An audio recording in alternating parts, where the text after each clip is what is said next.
How can young people best prepare themselves for work? I think having some kind of work experience is really useful, whether that's through the school or perhaps off your own back, perhaps volunteering. I think you never know about the workplace until you get into the workplace. So if you can have some experience up front, it's really going to benefit you. And even part-time jobs, so it might not necessarily be work experience or volunteering, but some kind of part-time job to really introduce yourself into what is the real world of work. What general skills do young people need when starting their first job? At Goodwood, we really look at basic skills and behaviours and attitude for anyone coming into the business. It doesn't matter what position, at what level, but the base skills that we really look for are really good communication skills. So being able to talk to people at different levels and knowing what method of communication is perhaps the right communication, being able to work in a team. Specifically at Goodwood, we're such a diverse organisation. We're not based under one roof, and you do have to work with other teams in other parts of the business. So being able to work with other people is really, really important for us. What are the most important employability skills in your opinion? I think going back to the communication, working in a team and being able to work with other people, but also we look for people to be quite creative. When we watched that video with George earlier, we talked about creativity, innovation, and for business to remain competitive, it's great if we can have people that are creative, can come up with some ideas, have a voice and have an opinion on how something works, and I think that's really important. What qualifications and experience would a young person need to have increase their chance of getting a job in your organisation? I think in terms of qualifications, we could be looking at 20 people with the same qualifications. For us, it's what stands out in terms of behaviour and attitude. But qualifications, you know, the good maths, good English qualifications are really, really important for us. But as a business, specifically, if students are going in a base level role, it's not about the qualifications. It is about the behaviour and it's about the attitude, and they're what sets you apart from the other 20 people that have exactly the same qualifications as you. You know, what makes you that standout person is going to be down to your attitude and behaviour. What kind of work experience activity would help young people prepare for a job in your organisation? In our organisation, it's all about the customer. So it's all about delivering fantastic either events or fantastic customer service through the restaurant and food and beverage. So it's about that customer interaction for us. So if you've got that experience of working with customers face to face, that is going to help you.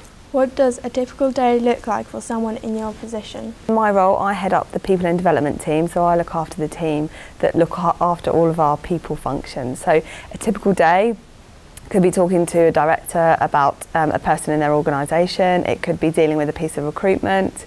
It could be looking at the structure of a team within the business. Do we have the right people in the business? It could be looking at development of our teams and individuals and what development programs we might want to put together. So anything people related is what I do. Why did you choose to work for this company? I chose to work for Goodwood. I've been there 8 years, but I chose to work there because it was fast-paced. There was going to be a variety of tasks and jobs which suited my needs, and it was a challenge for me. It was something new to me, and it was going to be challenging. What are the minimum qualifications needed to work in the companies in your sector? Really, there are some roles where you don't need qualifications. The positions are so diverse, from a pilot to a chef to a gardener to a farmer to a waiter or waitress, and there are some roles where you don't need qualifications. What information do you look for on a young person's CV? A good covering letter is always good. You know, let us see your personality, as I said, what makes you stand out. So even if you're not asked to do a covering letter, I think it's always a good thing to do. And tell us about some of your work experience, even if it is, you know, a bit of volunteering here and there, because you're not going to have a lot of jobs to put on a CV, but let's see your personality. What are the routes into your career, like A-levels, college, on-job training? There is a a human resources degree that you undertake, which I have undertaken, and you can do that on a part-time basis or a full-time basis.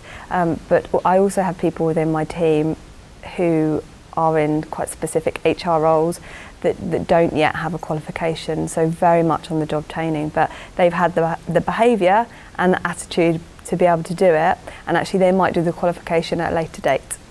What are the different entry levels to get into the career or sector, and what can I expect the progress routes to be? So if we were talking about my sector specifically, which is HR, then the entry level is administration, so no specific HR qualifications needed there, but very good communication and very good organisation. But if you're talking about perhaps about the hospitality side of things, so restaurant or bar, then again very behaviour and personality driven. What would a typical or average day look like for me? If we're talking about, let's take the restaurant for example, so a typical day would look like a briefing in the morning of what you might expect that day, what your specific tasks are for the day, so it could be that you are taking orders, it could be that you are waiting tables, it could be that you're assisting making teas and coffees, and also liaising with the kitchen team, which is really, really important. So it's not about just being front of house, but it's about liaising with those teams. Do people stay in your company and progress, or do they need to move to further in the career? A bit of both really. We can never promise anybody career progression, but we always say that progression is down to you as an individual. It's partly your responsibility to develop yourself and not sit there and wait for it to happen. But we are very proactive in developing people, and because we have such a broad range of businesses, we promote people internally transferring, which is fantastic. So you might move from one business to another.